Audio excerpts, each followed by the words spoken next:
বৈঠকে 6টি গুরুত্বপূর্ণ সিদ্ধান্ত গৃহীত।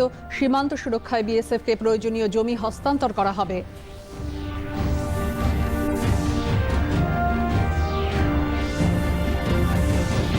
পাঁচ মন্ত্রীর দপ্তর বন্টন, পঞ্চায়েত গ্রামোন্নয়নে দিলীপ, নারী ও শিশু কল্যাণে অগ্নিমিত্রা, উত্তরবঙ্গের দায়িত্বে নিশীথ, খাদ্যে অশোক, আদিবাসী কল্যাণে ক্ষুদিরাম।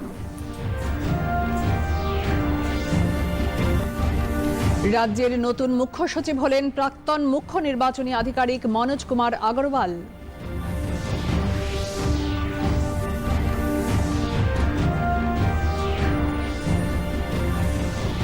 পুর নিয়োগ দুর্নীতির দায়ে লাগাতার 10 ঘণ্টা জেরার পর ইডির হাতে গ্রেপ্তার প্রাক্তন দমকল মন্ত্রী সুজিত বসু।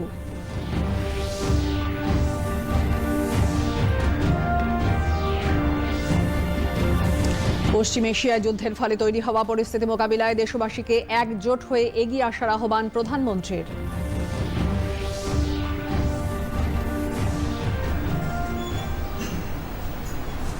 নমস্কার, আজ টিভি